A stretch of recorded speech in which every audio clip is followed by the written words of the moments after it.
Hello internet friends, welcome back to my channel. My name is Lindsay. LiJo. Hello, what's up? How are you?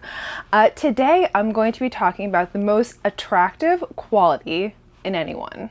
I hope you're ready for a very steamy video because that's in fact what you're going to get. Let's get right into it. All right, let's lay a few things here on the table to get this started. So I don't expect very much from you, and I don't expect very much from anyone, any humans at all. Humans in general, I expect them to be driven by pleasure, comfort, and their own cognitive addictions. I expect people to attempt change and then fall back into their own recurring life patterns. And because I generally expect these things, that's why I'm never really disappointed. I don't have expectations placed on people to be anything but that because I already know how the patterns naturally fall in reality. Call it being a realist, whatever you want to say. I just see it as cyclical human behavior. The pattern of personal bias over time proves to be so much stronger than the pattern of personal growth.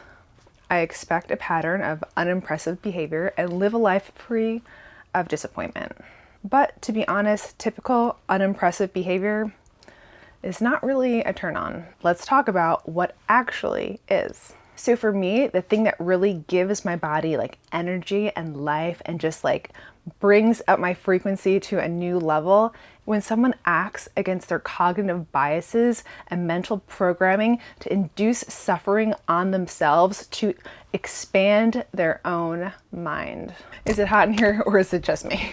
All right, so take this perspective as if you were actually looking at someone with a drug addiction, right? Someone who you see with a drug addiction, generally you just kind of feel bad for them.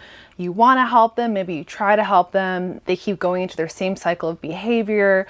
You know, you want to do something, but at the end of the day, you usually realize that like, this is a sad situation, but this person has to choose for themselves to get out, to bring themselves out of this place in order to move forward in life. And that same principle applies to people who are addicted to their savior functions, their own cognitive bias and programming. But people who see and then seek to build up their weaknesses, I see them as highly intelligent. And they've realized that if they're willing to experience discomfort in the temporal, that it will pay off in the long run. And to me, that is very, very wildly attractive and just inspiring. It inspires me as a human because I'm like, yes, human, I had low expectations for you, but you beat them. The thing is, it's like, I want someone to prove me wrong.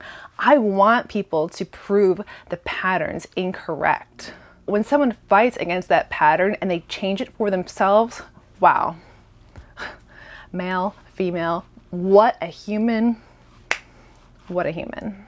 And listen, something I hear a lot, and I just want to squash this right now because it angers me, is when people are like, oh, I had this experience when I was a child and it really helped me like build my feeling function. So now I can feel, so much more deeply than if I hadn't had that experience. And, I'm very balanced now because I had that one experience. And bullshit. Okay.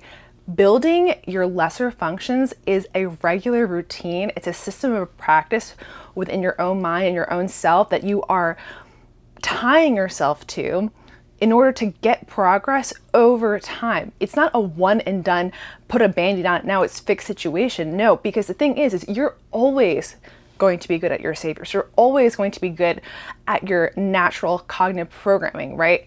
Decently, right?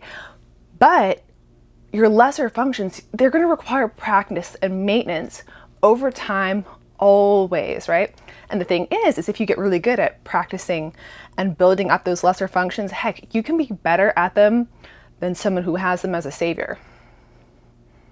And myself, I want to be very excellent at all the things that I think are most important to be very excellent at.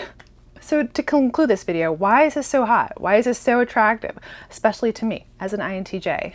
It's because being addicted to your saviors causes you to be dependent. You are able to do certain aspects of your life based on your savior functions, but the things you haven't worked on, you're going to be dependent on someone else for those. And when you're dependent on someone else for something, to me, it's just a sign of cognitive weakness. Dang it, I didn't mean to say it like that, but that's the truth. That's what it is. And I think independence is the first step, and then interdependence, where you can take all of the strengths that you've accumulated through your life, through all of the areas of balance, and combine them with someone else's life experiences to create a new articulated reality for the two of you. How amazing is that?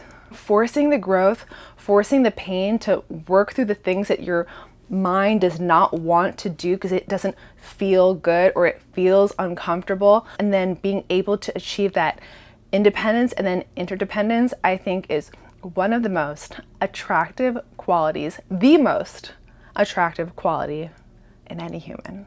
Because it shows that you're willing to be capable, you're willing to not be mentally weak. And it's okay, we all have moments of weakness. We all have moments where we're just like, I can't do that thing today.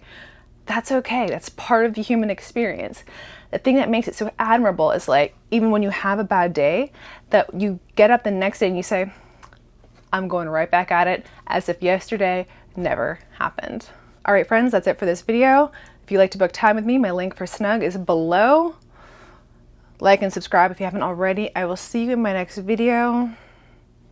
Till then, hello, Internet. Hello, my friends of the internet. Welcome back to my channel. It's gonna be a rough one, isn't it?